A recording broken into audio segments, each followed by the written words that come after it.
Hello दोस्तों, कैसे हो आप सब। और आज से मैं आपको शुरू करता हूं पढ़ाना कैलेंडर का टॉपिक। ठीक है, तो रीजनिंग का पूरा कोर जो है वो शुरू कर रहा हूं और जिसके अंदर पहला टॉपिक आज जो मैं लेके चल रहा हूं वो है कैलेंडर। और मैं आपको जो है आज से कंटिन्यू जो है जितना हो सके उतना डिटेल में सब कुछ बताने की कोशिश करूंगा कि आपको अलग से कुछ भी पढ़ना नहीं पड़े। ठीक है दोस्तों, अगर वीडियो अच्छा लगे तो आप इस पर लाइक का बटन जरूर प्रेस करना और कंटिन्यू बने रहना पूरे वीडियो तक, क्योंकि वीडियो पढ़ने के बाद आपको कैलेंडर के बारे में कोई डाउट नहीं रहेगा। तो आज हम पढ़ते हैं कैलेंडर का पार्ट फर्स्ट। लेकिन सबसे पहले पार्ट फर्स्ट वाला सवाल आए उससे पहले कैलेंडर का सारा बेसिक आपको मैं पढ़ाना चाहता हूं कि कैलेंडर है क्या है, कहां से आया है, कैसे बना है, उस डिटेल से, ताकि उससे जो भी सवाल बनेगा छोटा से छोटा सवाल वो आपके कवर हो सके। क्लियर? तो चलो शुरू करते हैं। कैलेंडर जो है वो कैलेंडर कहां से बने हुए। तो सबसे पहले देखो कैलेंडर कैसे बने हुए। तो कैलेंडर के लिए है कि कैलेंडर का बेस कहां से उठाए गए कैलेंडर। तो पृथ्वी जो सूर्य के चारों ओर, पृथ्वी सूर्य के चारों ओर जो राउंड लगाती है उस राउंड को क्या कहते हैं। तो राउंड लगाना है। एक पृथ्वी जो है एक होता है अपने अक्ष पे घूमती है, खुद के अक्ष पे भी घूमती है, और एक पृथ्वी पूरा एक ऑर्बिट जो है सूर्य के चारों ओर घूमती है। तो पृथ्वी सूर्य के चारों ओर जो घूमती है उसे कौन सी गति कहते हैं। तो उसके लिए बोलते हैं एक तो परिक्रमण और एक होता है परिभ्रमण। तो हम मंदिरों में जो जाते हैं मंदिरों में क्या लगाते हैं, परिक्रमा। तो उससे वर्ड याद रखना, परिक्रमा लगाना, इसका मतलब है परिक्रमण गति। तो कैलेंडर जो बने हुए हैं, कैलेंडर पृथ्वी की परिक्रमण गति पर बने हुए हैं। ठीक है, अब आते हैं कि यहां से जो एक वर्ष होता है इसका क्या मतलब हुआ। तो एक वर्ष का मतलब है कि पृथ्वी सूर्य के चारों ओर जो एक चक्कर पूरा लगाती है, मतलब समझ जाओ एक वर्ष पूरा हो गया। और उसके अंदर कितने दिन माने जाते हैं। तो उसके अंदर माना जाता है कि 365 दिन है, मतलब 365 दिन पूरे और 1/4 दिन। ठीक है, जबकि ऐसा होता नहीं है।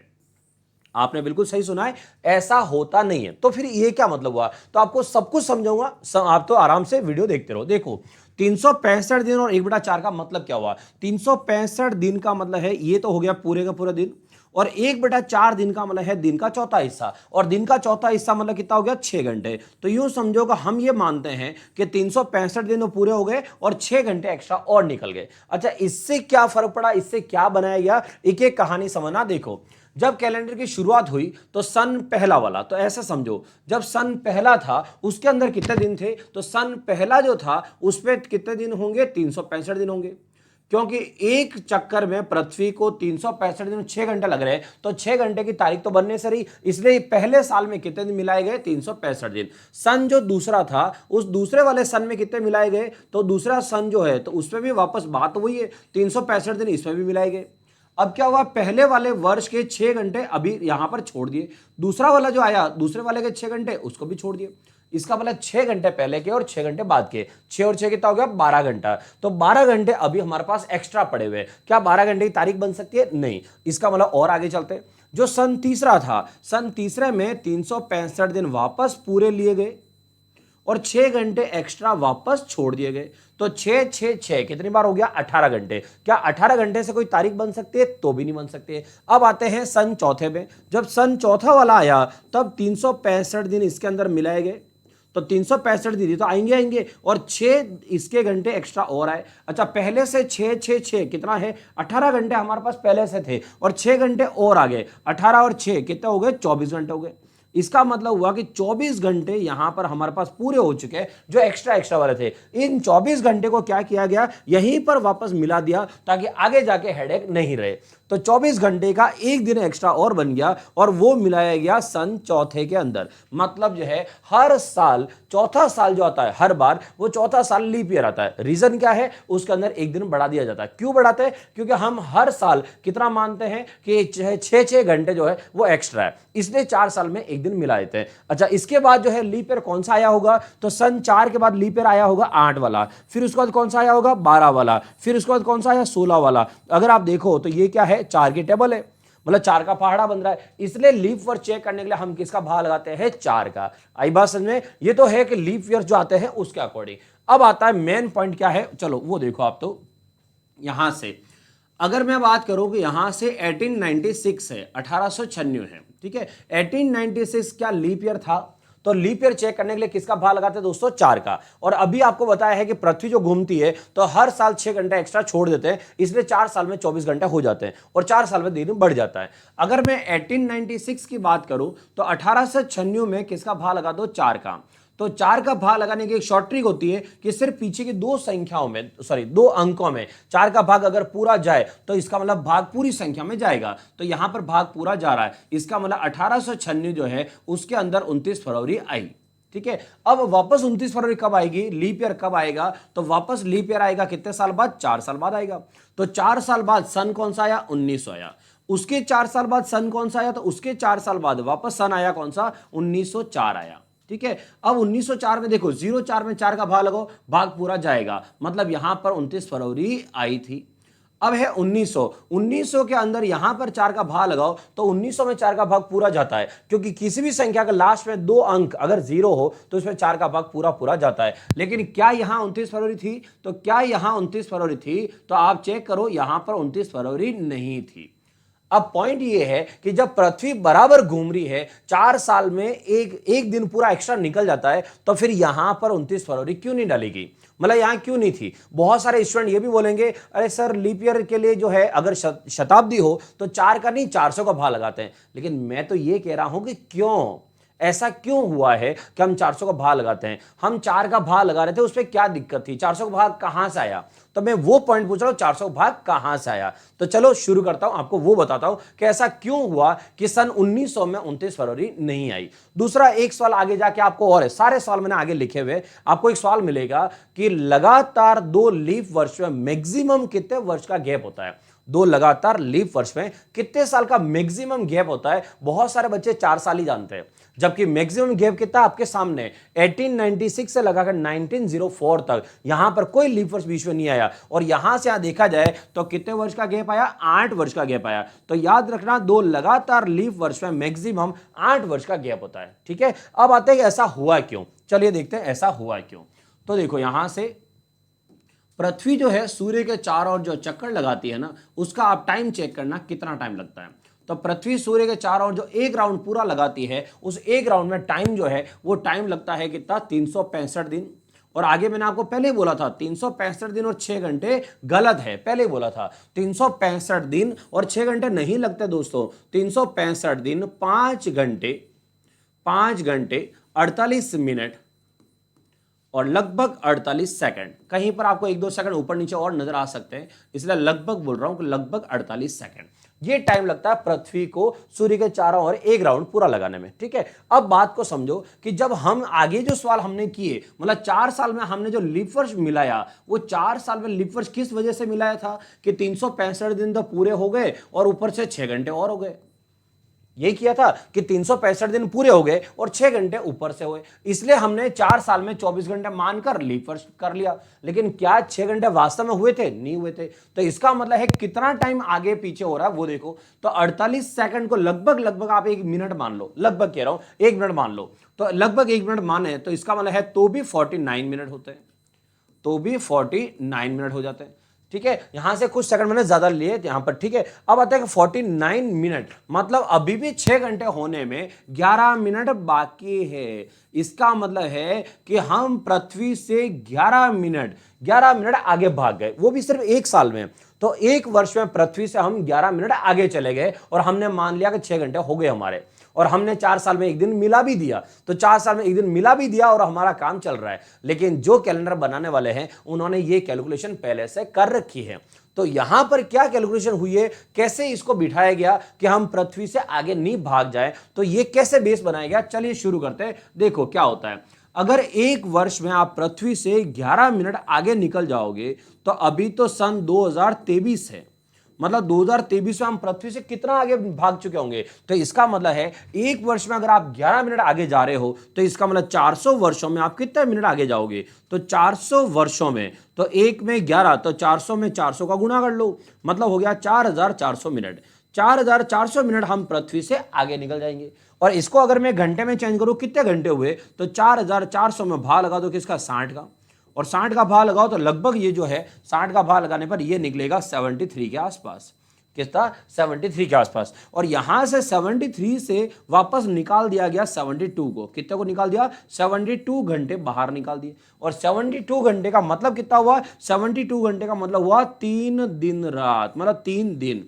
तो 3 दिन जो है हम 400 साल, अच्छा जो एक्स्ट्रा है वो आगे जाके और ऐसे चेंजेस होंगे। तो फिलहाल जो चेंजेस किया है वो क्या है वो देखो, 400 वर्ष में हम पृथ्वी से 3 दिन आगे भाग जाते हैं।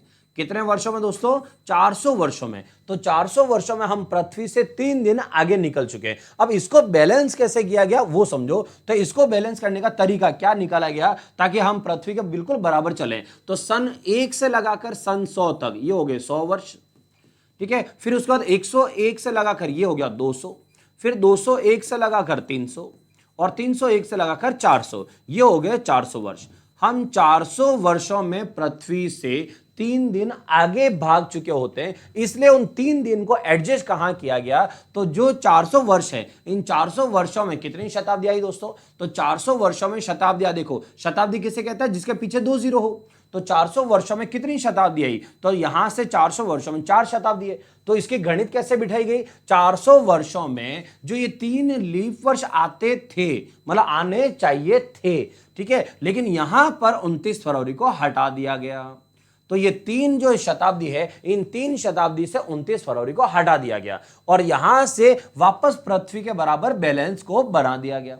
तो पृथ्वी के बराबर बैलेंस यहां पर बन चुका है। तो अब देखो यहां पर हम 400 वर्षों में हमने 3 दिन बीच में हटा दिए, इसलिए पहली शताब्दी जो 29 फरवरी वाली थी, मतलब पहली शताब्दी जो लीप वर्ष थी वो सन 400 थी, पहली शताब्दी, ठीक है। अब बात करें कि वापस शताब्दी कौन सी होगी जिसमें 29 फरवरी आएगी दोस्तों, तो वापस शताब्दी कौन सी होगी, तो देखो 500 में आएगा नहीं, क्योंकि 3 वापस हटा देंगे। हर 400 साल में 3 दिन हमें हटाने हैं शताब्दियों के अंदर से, तो 500, 600, फिर 700 और फिर 800।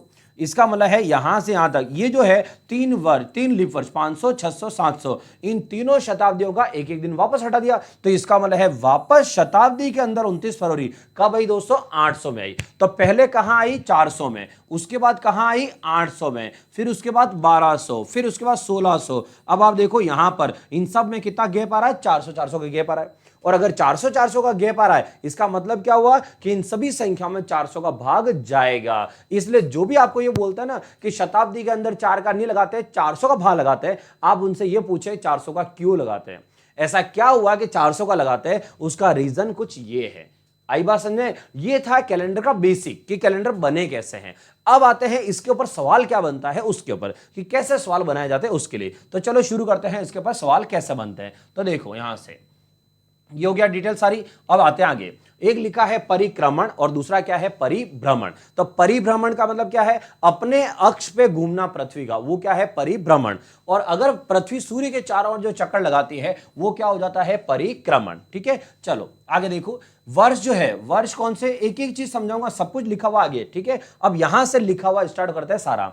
वर्ष कौन से होते हैं, साधारण वर्ष, और दूसरा कौन सा है, लीप वर्ष। अच्छा दोस्तों एक और पॉइंट आपसे, लीप वर्ष को हिंदी में क्या बोलते हैं, लीप जो लिखा है वो तो इंग्लिश में लिखा हुआ है, तो लीप वर्ष को हिंदी में क्या बोलते हैं। तो याद रखना, लीप वर्ष जैसे हिंदी जो विक्रम संवत है, विक्रम संवत में अगर कोई महीना एक्स्ट्रा आ जाता है तो उसे क्या बोलते हैं, अधिक मास। सुना होगा आपने कि वो अधिक मास है। तो लीप वर्ष को हिंदी में क्या बोलते हैं, तो अधिक मास है, मतलब यहां पर इसे बोलते हैं अधिवर्ष। तो अगर कभी पेपर हिंदी में छपे और उसमें हिंदी में ऐसा लिखा हो मिले आपको कि हिंदी में क्या बोलते हैं, ध्यान ना, अधिवर्ष, ठीक है। तो लीप वर्ष में कितने दिन, 365, और अधिवर्ष में कितने दिन हो गए, 366 हो गए। चलो आगे देखो, अब लिखा है कौन सा वर्ष लीप वर्ष है या कौन सी शताब्दी लीप वर्ष है। तो अभी अभी मैंने आपको सब बता दिया। ये लीप वर्ष चेक करना हो तो किसका भाग लगाओगे, 4 का। अगर कोई नॉर्मल वर्ष है तब की बात है, ठीक है। और अगर कोई शताब्दी लीप वर्ष है या नहीं, तो शताब्दी का मतलब है जिसके पीछे 2 जीरो आ जाए वो शताब्दी है, और इसके अंदर लीप वर्ष है या नहीं है वो,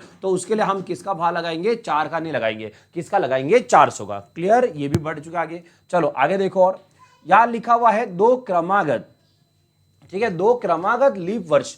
तो दो क्रमागत लीप वर्ष में अधिकतम कितने वर्ष का अंतर होता है? ये अभी जस्ट आपको मैंने बताया था कि 1896 से लगाकर 1904 तक कोई लीप वर्ष बीच में नहीं आया था। इसका मतलब दो लगातार लीप वर्ष में अधिकतम कितने वर्ष का अंतर हो सकता है? तो दोस्तों याद रखना उसका आंसर कितना है? 8 वर्ष है। क्लियर? एक एक क्वेश्चन को ध्यान से पढ़ना और समझते रहना कि यहां पर जो बेसिक पढ़ाया है सब कुछ उसके ऊपर है। अब क्या लिखा है देखो, ये सवाल है बहुत इंपॉर्टेंट जो बहुत जगह पूछा जाता है। तो क्या लिखा है? लगा यहां से लगभग, ये लगभग नहीं है दोस्तों, लगातार है। लगातार 400 वर्षों में कुल कितने लीप वर्ष होते हैं? यह है पूरा सवाल। तो लगातार 400 वर्षों में कुल कितने लीप वर्ष होते हैं? तो इसका मतलब क्या है? ये कहां से सवाल बनाया? जो आगे आपको मैंने पढ़ाया था कि पृथ्वी सूर्य के चारों ओर जो घूमती है उसमें 400 साल में हमने 3 दिन हटा दिए थे, बस वो है ये सवाल। तो देखो 400 साल जो है उसकी गणित निकालते हैं। सन 1 से लगाकर 100, ठीक है, 101 से 200, 201 से 300 और 301 से 400, ठीक है, ये हो गए 400 वर्ष। अब देखो हर 4 साल में एक लीप वर्ष आता है। कितने साल में? 4 साल में। तो अगर 1 से लगाकर 100 तक 100 साल हो जाते हैं तो इन 100 सालों में कितने लीप वर्ष आएंगे? तो 100 में 4 का भाग लगाओ और 100 में 4 का भाग लगाओ तो कितना आया? 25। इसका मतलब है 100 वर्षों में कितने लीप वर्ष आएंगे? 25 लीप वर्ष आने चाहिए। लेकिन अभी अभी आपको मैंने बताया था कि सन 100, 200, 300 इनके अंदर से एक एक दिन हटा दिया गया था, मतलब ये लीप वर्ष वाली शताब्दियां नहीं है। तो इसका मतलब होने चाहिए थे 25, लेकिन एक हटा दिया, तो इसका मतलब कितना बचा? 24 बार। तो 100 साल जो है स्टार्टिंग वाले उनमें लीप वर्ष कितने होंगे? 24 होंगे। तो इसको अब ऐसे अलग अलग मत करो, सबको एक साथ कर लो कि भाई 100 साल में अगर 25 लीप वर्ष है तो 100 साल में 25 के हिसाब से हिसाब लगा दो। तो 25 25 25 अगर देखा जाए तो कितनी बार हो गया? 4 बार। तो 25 25 25 4 बार, मतलब हो गया कितना? टोटल मिला के 100। तो इसका मतलब है 400 वर्षों में टोटल 100 लीप वर्ष होने चाहिए थे, लेकिन हमने कितने हटा दिए? 3 हटा दिए। तो इसका मतलब है 100 में से 3 हटा दिए जिसके अंदर लीप वर्ष नहीं था। तो 100 में से 3 हटा दिया तो बचा कितना? 97 बार। इसका मतलब है कि लगातार 400 वर्षों में अगर आपसे कोई पूछे कि लीप वर्ष कितने थे तो याद रखना उसका आंसर क्या है? 97। और लीप वर्ष का मतलब और क्या पूछ सकता है? लीप वर्ष मतलब 29 फरवरी बोल सकता है कि भाई 400 वर्षों में 29 फरवरी कितनी बार आती है? तो वो एक ही बात है कि कितनी बार आती है? 97 बार। ये हो गया सबसे इंपॉर्टेंट एक सवाल। अब देखो अगला सवाल और देखो, आगे जो है, आगे यहां पर ये भी वर्ड जो है वो क्या है? लगातार है। तो लगातार जो है, लगातार 400 वर्षों में 29 तारीख कितनी बार आती है? अब बहुत सारे बच्चे ये भी जानते हैं कि सर 29 फरवरी या 29 तारीख, तो बहुत सारे जल्दबाजी में इसको 29 फरवरी और पढ़ लेंगे, जबकि वापस पढ़ो 29 तारीख लिखा हुआ है। तो अब आता है भाई 29 तारीख तो हर महीने आती है, तो फिर ये 400 वर्षों में 29 तारीख पूछने का क्या लॉजिक है? तो इसका लॉजिक है सिर्फ और सिर्फ 29 फरवरी के कारण। तो अब आते हैं फिर 29 तारीख का क्या मतलब है? तो दोस्तों देखो एक वर्ष में टोटल जो 12 महीने हैं, उन 12 महीने में जो 11 महीने हैं, उन 11 महीने में 29 फरवरी हर महीने आती है। तो इसका मतलब एक वर्ष में 11 बार तो 29 तारीख आएगी। सिर्फ एक महीना, कौन सा? फरवरी का महीना छोड़ दिया जाए तो फरवरी का महीने को छोड़ने के अलावा बाकी सभी महीने में 29 तारीख आती है। क्लियर यहां तक? अब देखो बात हुई है 400 वर्षों में, तो 400 वर्षों में कितनी बार है? तो आप समझो कि एक वर्ष में अगर 11 बार है तो 400 वर्षों में कितनी बार? तो एक वर्ष में 11 बार, तो 400 वर्षों में 400 का गुणा कर लो, मतलब हो गया 4400 बार।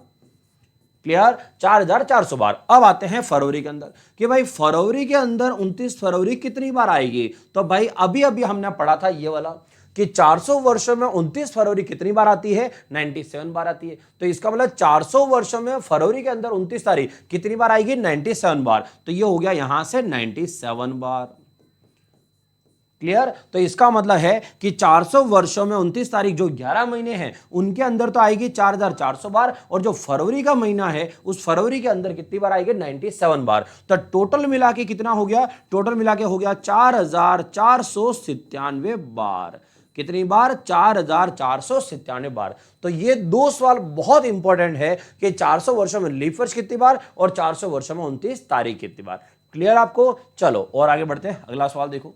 अगला सवाल है, अगला सवाल मतलब अब जो समझना है हमें वो है वीक, मतलब सप्ताह क्या होता है उसके लिए देखो। तो एक सप्ताह जो है उस एक सप्ताह में कितने दिन होते हैं दोस्तों, 7 दिन। ठीक है, तो एक सप्ताह में कितने दिन है, 7 दिन। अब सप्ताह क्या है, एक एक चीज बेस समझना, पूरा कैलेंडर का टॉपिक सब कुछ यहीं पर है जो स्टार्टिंग बेस है। अब देखो 7 दिन, अब जैसे आज का वार मान लो कि आज जो है सोमवार है, ठीक है, तो मान लो आज सोमवार है। अब आपसे पूछा जाए कि बताओ आज से 6 दिन बाद कौन सा वार आएगा। ठीक है, तो सप्ताह 7 दिन का, हर 7 दिन में वार वापस वही आता है। दूसरा, और जो वार कल गया हो, परसों गया हो, जो वार बीत चुका है वो आगे भी तो कभी कभी आएगा ही आएगा, और जो आगे आने वाला है वो पीछे कभी न कभी तो गए ही है। इसका मतलब है वार सब कंटिन्यू रिपीट होते रहते हैं। तो अगर आपसे पूछा जाए कि सोमवार के 6 दिन बाद कौन सा वार होगा, तो सोमवार के 6 दिन बाद कौन सा वार होगा दोस्तों, तो 6 दिन आगे गिनने की जरूरत नहीं है। आप क्या करो, जस्ट पीछे चले जाओ। जस्ट पीछे का मतलब है आप यहां से एक दिन पीछे चले जाओ, 7 की जोड़ी बना दो।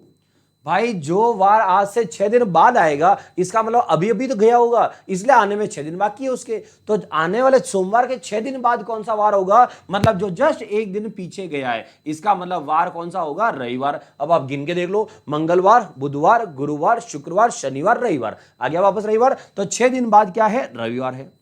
तो याद रखो, यहां से ज्यादा दूर नहीं जाना पड़े, उसकी टेक्निक है ये। जैसे आपसे, और मैं यहां पर लिखता हूं, अगर आपसे पूछा जाए कि शुक्रवार है, बताओ शुक्रवार से 6 दिन पहले कौन सा वार गया था, तो शुक्रवार से 6 दिन पीछे पीछे कौन सा वार गया था। अब सोचो, जो वार शुक्रवार से 6 दिन पहले जा चुका है, तो भाई इसका मतलब वो आने वाला होगा, क्योंकि उसको गए हुए 6 दिन हो गए। तो आपको क्या करना है, आपको 7 की जोड़ी बनानी है। क्या बनानी है, 7 की जोड़ी बनानी है। मतलब जिसको गए हुए 6 दिन हो गए, इसका मतलब अब वो आने ही वाला होगा। अच्छा, कितने दिन बाद आने वाला होगा, जस्ट एक दिन बाद। 7 की जोड़ी बनानी, ठीक है, एक दिन बाद। तो शुक्रवार के एक दिन बाद, शुक्रवार के एक दिन बाद क्या वार आएगा, शनिवार। और ये आपको फायदा कैसे रहेगा, कभी भी रिवर्स गिन के देखो आप। अभी आप वीडियो को रोक के एक बार गिन के देख लो, 6 दिन पीछे जाओ, आपको टाइम लग जाएगा, क्योंकि हमें सोचना पड़ता है कि शुक्रवार से पीछे, अच्छा गुरुवार, बुधवार, मंगलवार, सोमवार, रविवार, शनिवार, ऐसे कहीं गलत तो नहीं हो जाए ऐसे, जबकि आगे गिनने में कभी कोई नौबत नहीं आएगी। तो याद रखना, हर 7 दिन में वार सेम है, तो पीछे जाना हो चाहे आगे जाना हो, उस पर कभी हेडेक नहीं होनी चाहिए। और देखो, जैसे आपसे पूछा जाए सप्ताह के अंदर, जैसे ये है, अब आपसे पूछा जाए कि बताओ गुरुवार से 5 दिन पहले कौन सा वार गया था, तो गुरुवार से 5 दिन पीछे कौन सा वार गया था। तो रिवर्स में कभी मत जाओ, हमेशा आगे जाने की कोशिश करो, क्योंकि आगे स्पीड हमारी अच्छी होती है। तो यहां से अगर मुझे 5 दिन पीछे जाना है कि आज से 5 दिन पहले कौन सा वार गया, तो भाई उसको गए हुए 5 दिन हो गए, इसका मतलब अब तो आने वाले होगा। तो 5 दिन पीछे जो वार गया है, इसका मतलब 2 दिन बाद आने वाला होगा, क्योंकि आपको क्या करना है, यहां से 7 की जोड़ी बनानी है। जो वार 5 दिन पीछे गया होगा, इसका मतलब 2 दिन बाद वापस वही वार आने वाला है। तो गुरुवार से 2 दिन आगे गिनो, तो गुरुवार को छोड़ के गिनो शुक्रवार, और उसके बाद क्या है, शनिवार। इसका मतलब इसका आंसर क्या हो गया, शनिवार हो गया। बस ये आंसर है, ठीक है। अब आप गुरुवार से 5 दिन भले चाहो तो गिन के देखो, तो गुरुवार से गिनो बुधवार, फिर मंगलवार, सोमवार, सोमवार रविवार, और रविवार से पीछे शनिवार। तो इसका मतलब यहां का आंसर क्या हुआ, शनिवार।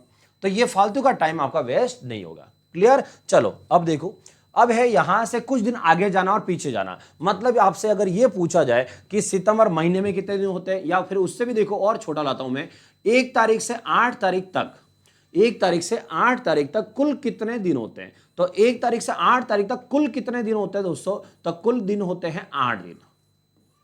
1 तारीख से 8 तारीख तक कुल कितने दिन होते हैं, 8 दिन। सब जानते हैं 1 तारीख से 8 तारीख, तो 1 भी गिनना है और 8 भी गिनना है, तो 8 दिन हुए।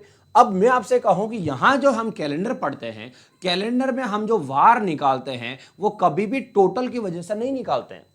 हम देखते हैं कि भाई 7 दिन हो जाए, उसके बाद वार वापस वही आएगा। तो हम हमेशा जो वार निकालते हैं, क्या वार है, वो वार हमेशा निकाला जाता है अंतर की वजह से, डिफरेंस।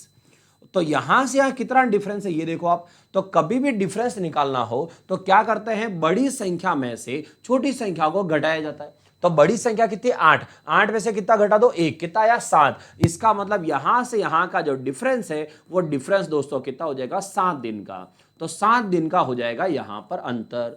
ठीक है। अब मैं आपसे कहूं कि 1 तारीख को अगर सोमवार है, तो 1 तारीख को अगर सोमवार है तो बताओ 8 तारीख को क्या वार होगा। तो आपको क्या ध्यान रखना है कि भाई यहां से कितने दिन का अंतर आया है। तो अंतर कितने दिन का आया है, 7 दिन का। इसका मतलब सोमवार के 7 दिन बाद क्या वार होगा, तो सोमवार के 7 दिन बाद वापस सोमवार ही होगा, क्योंकि 7 दिन का मतलब हो गया 1 सप्ताह बाद वार आपसे पूछा है, और 1 सप्ताह बाद वार वापस क्या होगा, सेम ही आएगा। तो इसलिए ध्यान रखें कि हम जो है वो टोटल की वजह से कभी आंसर नहीं निकालते, वार नहीं निकालते। वार हमेशा हम किसकी वजह से निकालते हैं, अंतर की वजह से। जैसे मान लो कि कोई 3 तारीख की बात कर रहा हूं, जैसे 3 तारीख रविवार है, तो कोई महीना है उसकी 3 तारीख को रविवार है। अब आपसे यह पूछा जाए कि बताओ 25 तारीख को क्या वार आएगा उसी महीने की, तो उसी महीने की अगर 25 तारीख को क्या वार आएगा आपसे यह पूछा जाए, तो दोस्तों आपको क्या करना है, 1 तारीख से दूसरी तारीख तक अगर जाना हो तो आपको क्या करना है, अंतर निकालना है। क्या निकालना है, अंतर। और अंतर का मतलब क्या होता है, बड़ी संख्या माइनस छोटी संख्या करो। तो बड़ी संख्या है 25 और छोटी संख्या 3, मतलब 25 में से 3 घटाओ, तो 25 में से 3 घटाओ तो अंतर कितना आया, अंतर आया 22। ये 22 दिन का अंतर आ गया। अब क्या करना है, अंतर जो आया है उसमें से हमें निकालना है शेषफल, ये शेषफल निकालना है। तो 22 में भाग लगाओ 7 का। अच्छा 7 का भाग क्यों लगाना है, अच्छा क्या लॉजिक है, ये क्यों कर रहा हूं मैं भाग, क्योंकि हर 7 दिन बाद वार वही आएगा। तो 22 दिन में 7 दिन बाद वार सेम, फिर 7 दिन, फिर 7 दिन, मतलब 7 7 7 21 दिन, मतलब 21 दिन तक तो वार वही वापस रिपीट हो रहा है। तो हमें कितनी बार कोई वार आ रहा है उससे क्या लेना देना, हमें जाना है उस तारीख पर। इसका मतलब यह है कि जब भी सप्ताह पूरा पड़ जाए उसे हटा दो बीच में से, मतलब 22 दिन आए, 22 दिन में 7 का भाग लगाओ, और 7 का भाग क्यों लगाओ, ताकि सप्ताह सप्ताह हटा दो। तो 7 का भाग लगाओ, 7 3 21, कितना बच गया, 1 दिन। इसका मतलब है कि मैं 22 दिन आगे जाऊं या 1 दिन आगे जाऊं, वार सेम ही आएगा। तो फिर मैं 22 दिन क्यों जाऊं, फिर तो मैं 1 दिन ही जाऊं। तो इसका मतलब है यहां का वार क्या है, रविवार, और रविवार से 1 दिन आगे चले जाओ तो रविवार से 1 दिन आगे चले जाओ, तो रविवार से 1 दिन आगे जाओगे तो क्या वार आएगा, सोमवार आएगा। इसका मतलब यहां का आंसर क्या हुआ, सोमवार हुआ। आया समझ में कुछ। तो जब भी कभी वार निकालना हो उसकी टेक्निक ये है। अच्छा बहुत टाइम जो है कुछ स्टूडेंट ऐसे भी करते हैं, कैसे कि 3 तारीख को अगर रविवार है तो वो 7 7 जोड़ते रहेंगे, कि इसमें 7 जोड़ दिया जाए तो 7 दिन बाद वापस 10 तारीख को रविवार आएगा, फिर इसमें 7 जोड़ दिया जाए तो 10 और 7 17 वापस रविवार आएगा, 17 में वापस जोड़ दिया जाए 7, इसका मतलब यहां से 24 तारीख को वापस रविवार आएगा।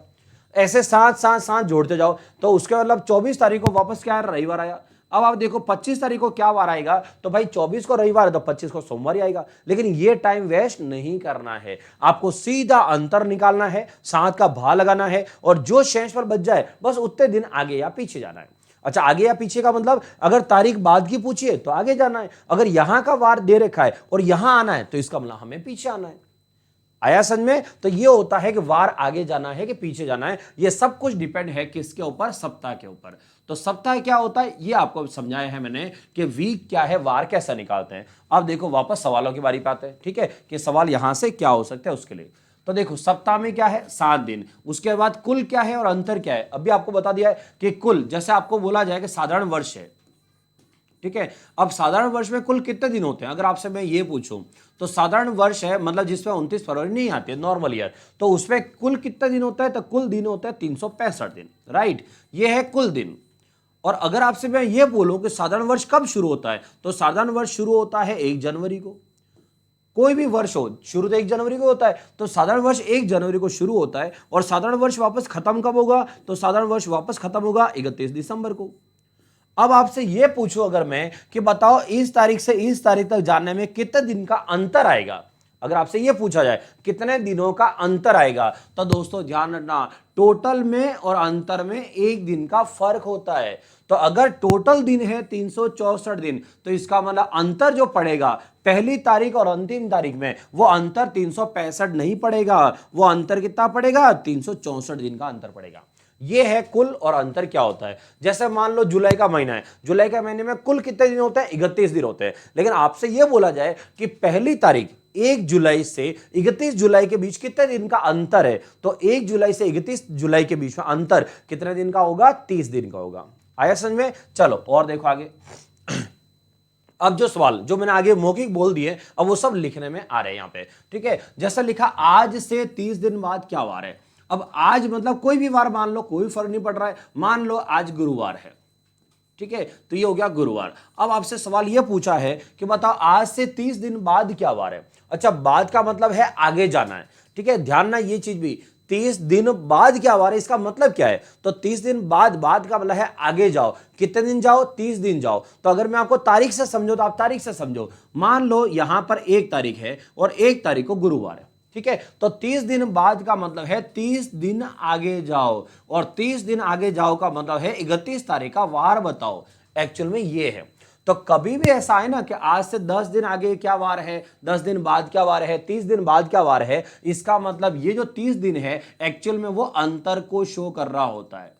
किसको शो कर रहा है, वो अंतर को, कि अंतर कितने दिनों का पड़ रहा है, ना कि टोटल को, ठीक है। तो अब समझो 1 तारीख को गुरुवार है, मुझे 31 तारीख का वार निकालना है, तो 1 तारीख और 31 तारीख के बीच में कितना अंतर हो गया, 30 दिन का अंतर हो गया। तो अगर ये तारीख नहीं निकालते तो हमारा काम डायरेक्ट उससे हो जाता। ये बस आपको समझाने के लिए मैंने तारीख निकाली है कि यहां 1 तारीख है और वहां 31 तारीख है। आई बात समझे। अब देखो क्या करना है, अंतर है 30 दिन का, मतलब 7 दिन में वार वापस सेम आएगा, फिर 14 दिन में, फिर 21 दिन में, फिर 28 दिन में वार तो वही आएगा। तो आपको क्या करना है, जो अंतर है उस अंतर में 7 का भाग लगाओ। अब जितने सप्ताह पूरे पड़े, जैसे 7 का भाग 30 में कितनी बार गया, 4 बार। इसका मतलब क्या है, इसका मतलब है कि टोटल वही वार वापस 4 बार आ गया है। आई बात समझ में, वही वार जो यहां से गुरुवार शुरू हुआ ना, तो गुरुवार जो है टोटल कितनी बार आ चुका है, 4 बार वापस आ चुका है। तो कितनी बार वापस आया उससे हमारे कोई लेना देना नहीं है, हमें तो बस इस तारीख का वार चाहिए। तो इसका मतलब हम क्या निकालेंगे, शेषफल। तो यहां से हम निकालेंगे शेषफल। अब 7 का भाग 30 पे लगा, 7 28, कितना बच गया, 2। इसका मतलब है कि आप 30 दिन आगे जाओ, या भले आप 30 दिन आगे जाओ या भले आप 2 दिन आगे जाओ, आपका वार सेम ही आएगा। तो इसका मतलब यहां पर मैं गुरुवार पे हूं और गुरुवार से मुझे अगर यहां का वार निकालना है तो गुरुवार से यहां पर जाने का मतलब है 2 दिन आगे चले जाओ। तो गुरुवार से 2 दिन आगे जाओ तो शुक्रवार आता है, और शुक्रवार के बाद क्या आता है, शनिवार। इसका मतलब यहां का वार क्या हो गया, शनिवार। आया समझ में। एक एक पॉइंट आपको क्लियर कर रहा हूं। तो वीडियो अगर अच्छा लगे तो चैनल को सब्सक्राइब कर लेना, और उसके बाद जो है आप वीडियो को लाइक का बटन जरूर प्रेस कर लेना, ठीक है। चलो अब देखो आगे क्या लिखा है। लिखा है आज से 40 दिन बाद क्या वार है। अब आज का वार अपनी मर्जी से कोई भी ले लो, मान लो आज का वार मंगलवार है, ठीक है, मंगलवार। अब मंगलवार के 40 दिन बाद क्या वार है। अब 40 दिन के तो कोई तारीख बनाने से रहे, इसलिए मैं कह रहा था कि कभी भी ऐसा दिन आए तो आप सीधा सा उस दिन को क्या मानना है, अंतर, कि भाई ये 40 दिन का डिफरेंस बोल रहा है। तो 40 दिन बाद क्या वार है, मतलब 40 दिन का होने के बाद क्या वार आएगा, ठीक है। तो आपको क्या करना है, इस 40 में ही 7 का भाग लगाना सीधा। तो 40 में 7 का भाग लगाओ, 7 5 35। अब कितना बच गया बाद में, 5। इसका मतलब है आपको यहां से 5 दिन कहां जाना है, आगे जाना है। अच्छा, 5 दिन आगे क्यों जाना है, क्योंकि शब्द क्या लिखा हुआ, बाद लिखा हुआ है, ठीक है। तो आफ्टर 40 डेज जो है वो आपसे दिन पूछ रहा है। तो यहां से 5 आए, बीच में 5 बच गए। अब मंगलवार से 5 दिन आगे जाओ या 2 दिन पीछे चले जाओ, जो 7 का जोड़ा होता है। तो 5 दिन आगे जाओ या 2 दिन पीछे जाओ, वार एक ही आएगा। तो मंगलवार से आप 2 दिन पीछे जाओ तो रविवार आता है, और 5 दिन आगे जाओ तो मंगलवार, बुधवार, फिर गुरुवार, शुक्रवार, शनिवार, रविवार। इसका मतलब यहां का आंसर क्या आया दोस्तों, रविवार आया। आया समझ में। तो जब भी कभी ऐसा सवाल आए ध्यान रखना, कुछ नहीं करना, 7 का भाग लगाना होता है। चलो अगला देखो। अब पूछा है बुधवार से 20 दिन पहले क्या वार था। तो बुधवार से वार दे रखा है इस पहले से, और 20 दिन इस बार पहले बोला, पहले बोला पीछे जाओ। तो 20 दिन हम पीछे जा रहे हैं। अब इसको मैं आपको मौखिक करके बताता हूं। देखो, अगर मुझे 7 दिन पीछे जाना होता तो सोमवार ही आता। 7 की जगह अगर 14 दिन पीछे जाना होता तो सोमवार ही आता। अगर 7 14 के बाद क्या आया, 21। अगर मुझे 21 दिन पीछे जाना होता तो मेरा सोमवार ही आता। तो इसका मतलब बुधवार से अगर 21 दिन पीछे जाना होता तो बुधवार आता, लेकिन मुझे 20 पीछे जाना है, 21 नहीं जाना है। तो 21 जाना होता तो बुधवार आता। अगर मुझे 20 ही जाना है तो इसका रिवर्स में बुधवार तक मैं पहुंच ही नहीं पाया। तो रिवर्स कभी जाते हैं कैलेंडर में, तो दोस्तों रिवर्स जाने का मतलब क्या होता है, रिवर्स मतलब अगर यहां रविवार है, इधर शनिवार है, ठीक है, तो यहां से शुक्रवार है, फिर यहां से आएगा गुरुवार आएगा, फिर गुरुवार से बुधवार आएगा, बुधवार से मंगलवार आएगा, ऐसे। अगर आप कभी रिवर्स पीछे की साइड इधर जा रहे हो तो इसका मतलब ध्यान ना कि अगर मैं 21 दिन पीछे जाता तो मैं बुधवार तक पहुंच जाता, लेकिन मुझे 20 दिन ही जाना है। इसका मतलब मेरी गाड़ी कहां अटक गई, गुरुवार पे अटक गई। तो आप चाहो तो ऐसे भी कर सकते हो। अदरवाइज जो हम आगे कर रहे हैं वो तरीका तो है ही है। कौन सा तरीका, इसमें 7 का भाग लगा दो, और 7 का भाग लगा के क्या निकालो, शेषफल निकाल दो। तो 7 दूनी 14, 7 दूनी 14, उसके बाद कितना बच गया, तो 14 के बाद कितना बच गया, 6 बच गया। ठीक है। तो इसका मतलब हुआ कि हमें 6 दिन जो है वो कहां जाना है दोस्तों, पीछे जाना है। इसका मतलब है जो बुधवार है उस बुधवार से 6 दिन पीछे जाओ तो आपका वार आ जाएगा। लेकिन मैंने आपको अभी आगे सिखाया था कभी भी रिवर्स में नहीं जाएंगे, ज्यादा रिवर्स में नहीं जाना है, टाइम वेस्ट नहीं करना है। तो इसका मतलब है मैं अगर रिवर्स में नहीं जाऊं तो मैं आगे चला जाऊं, तो आगे कितना जाना है, 7 की जोड़ी बनानी है। तो अगर मुझे पीछे जाना है 6 दिन तो इसका मतलब मैं आगे चला जाऊंगा, और कितना आगे चला जाऊंगा, 1 दिन, मतलब 7 की जोड़ी बना दूंगा, ये 7 की जोड़ी होगी। आई बात समझ में? तो अगर मुझे पीछे 6 दिन जाना, इससे अच्छा है कि मैं 1 दिन आगे चला जाऊं, वार तो वही आएगा। तो इसका नाम बुधवार से 1 दिन आगे जाओ, बुधवार से 1 दिन आगे जाओ, क्या वार आएगा, गुरुवार आएगा। तो इसका आंसर गुरुवार हो गया। क्लियर? तो ऐसे करो ऐसे करो, वो आपके ऊपर है, दोनों ही सही है। ठीक है, और देखो आगे, आगे क्या लिखा है, सोमवार से 56 दिन पहले क्या वार था। तो सोमवार से 56 दिन पहले, पहले का मतलब क्या हो गया, पीछे, पीछे कौन सा वार गया था, तो भाई ये सोमवार है। और सोमवार से 56 दिन पीछे जाना है, तो भाई सबसे पहले देखो इस पर 7 का भाग लगाओ, और 7 का भाग लगा के पता करो शेषफल कितना है। तो 7 का भाग 56 में कितनी बार गया, 8 बार, मतलब 8 सप्ताह हो गए। ठीक है, अब बताओ कितने दिन ऊपर नीचे और बचे हुए, कुछ नहीं बचा हुआ है। इसका मतलब क्या हुआ, वो सवाल में ये पूछ रहा है कि सोमवार से 8 सप्ताह पहले कौन सा वार गया।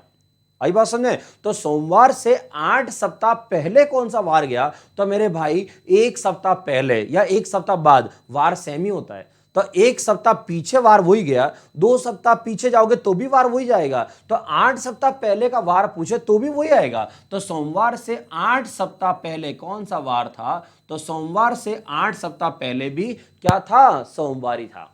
तो इसका मतलब जब भी सप्ताह पूरे आ जाए दोस्तों तो याद रखना वार सेम होता है। जैसे आज जब भी आप वीडियो देख रहे होंगे, आज जो भी वार है, अगर आपसे पूछा जाए आज से 100 सप्ताह बाद क्या वार होगा, तो आज मान लो अगर मंगलवार है तो आज से 100 सप्ताह बाद भी मंगलवार ही होगा।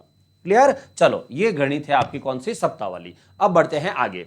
तो आगे क्या लिखा है उसके लिए देखो, यहां लिखा है साधारण वर्ष और यहां लिखा है लीप वर्ष। ठीक है, अब देखिए 1 जनवरी 2022, अब 1 जनवरी 2022 को क्या वार था। अगर साधारण वर्ष की बात करें तो अगर आपको याद हो तो ठीक है, नहीं तो मैं बोल देता हूं, यहां पर शनिवार था।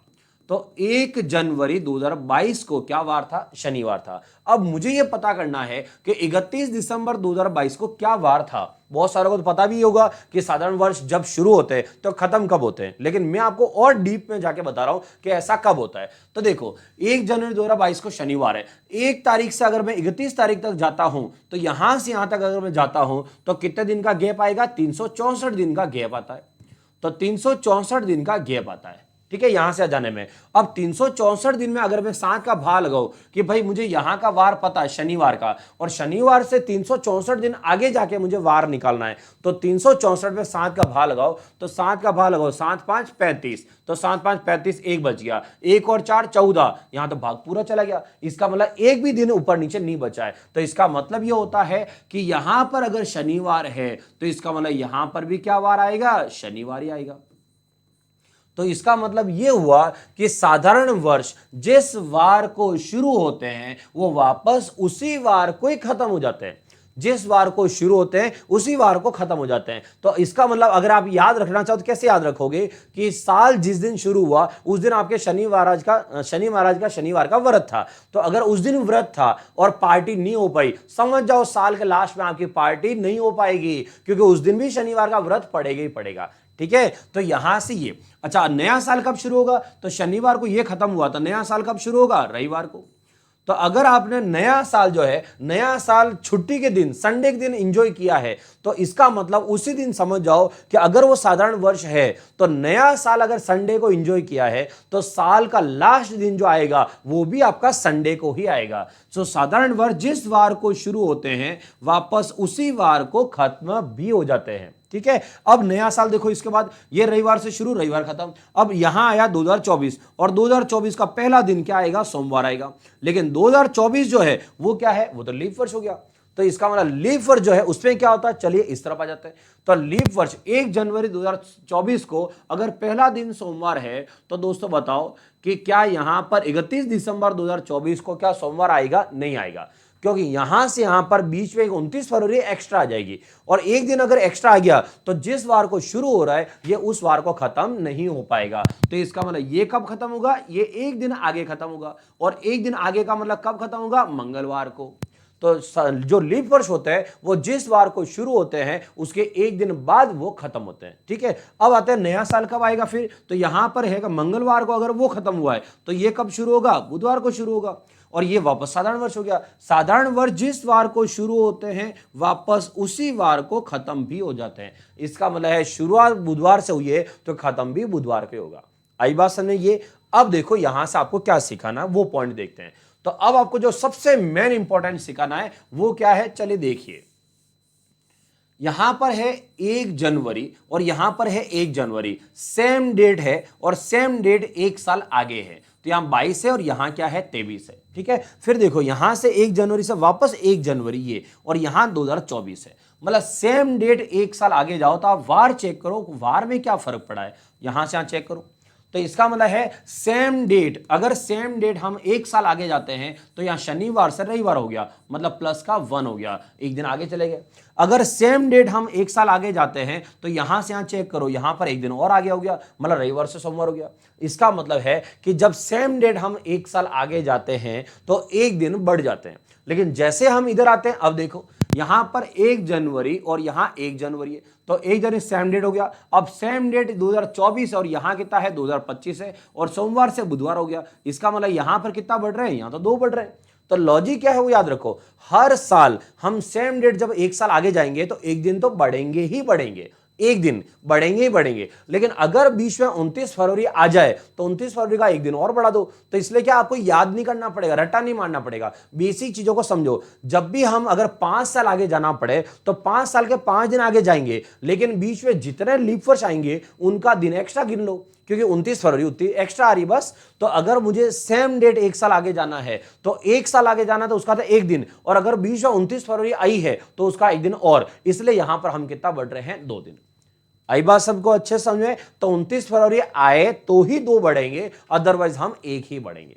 क्लियर, चलो आगे देखो। और अब यहां पर लिखा हुआ है 18 मार्च 2016 को शनिवार है, तो 18 मार्च 2016 को शनिवार है, तो बताओ 18 मार्च 2017 को क्या वार पड़ेगा। ठीक है, अब देखो बहुत सारे बच्चे क्या करेंगे, जैसे 2016 देखा और 2016 पे नजर पड़ते ही वो समझ जाएंगे कि अब तो हमें 2 दिन आगे जाना है। क्यों, क्योंकि 2016 तो लीप वर्ष है, तो 2016 16 में 4 का भाग पूरा जाता, मतलब लीप वर्ष है। लेकिन दोस्तों आप सब समझदार हो, थोड़ा सा ध्यान रखना कि कभी भी कोई लीप वर्ष ही क्यों नहीं आ जाए। मैंने अभी जस्ट आपको बोला है कि भाई 18 मार्च से आप आगे जा रहे हो, तो 2016 में आप 18 मार्च पे खड़े हो, तो फरवरी का जो महीना है वो फरवरी का महीना तो पीछे निकल चुका है, जो दिन बढ़ना था वो पीछे बढ़ चुका है, अब थोड़ी बढ़ने वाला है। तो 18 मार्च से अगर मैं 16 से 17 जाऊंगा तो 18 मार्च 2017 में जाएंगे तो फरवरी तो 17 की पड़ेगी, और 2017 की फरवरी में तो 28 दिन ही होंगे। इसका मतलब है कि यहां से यहां जाने पर 2 दिन नहीं बढ़ेंगे, कितना बढ़ेंगे, सिर्फ एक दिन।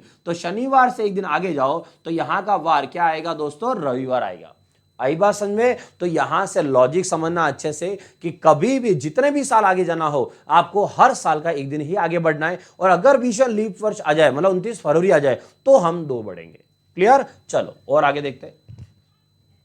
जैसे यहां देखो 21 अप्रैल 1899 को क्या दे रखा है, रविवार दे रखा है। अब आपसे पूछा जाए 24 अप्रैल 1901 को क्या वार है, थोड़ा सा यहां दिन का 3 दिन का फर्क भी आया। ठीक है, तो अपन पहले चेक करेंगे 21 अप्रैल का ही, 21 अप्रैल 1899, उसके बाद क्या आएगा 21 अप्रैल 1900, और फिर आएगा 21 अप्रैल 1901, ये आएगा। मतलब कितने वर्ष का गैप आया, 2 वर्ष का गैप आया। तो सबसे पहले 2 वर्ष आगे चले जाओ, तो 1899 से 2 साल आगे जाओ, तो यहां पर वार क्या है, रविवार। रविवार से 2 आगे जाओ तो रविवार के बाद एक आएगा सोमवार और एक आएगा मंगलवार। अब पॉइंट है कि क्या बीच में कोई लीप वर्ष आया, तो सन 1900, जब भी किसी वर्ष के पीछे 2 जीरो आ जाए तो समझ जाओ वो क्या है, वो लीप वर्ष जो है वो शताब्दी है। तो इसका मतलब ये शताब्दी है, और शताब्दियों में लीप वर्ष चेक करना हो तो इसका मतलब किसका भाग लगाते हैं, 400 का, और 400 का भाग यहां पूरा नहीं जा रहा है, इसका मतलब सन 1900 लीप वर्ष नहीं है। तो अब यहां पर आता है अगर कोई लीप वर्ष है ही नहीं तो फिर हमें 2 साल आगे जाना है,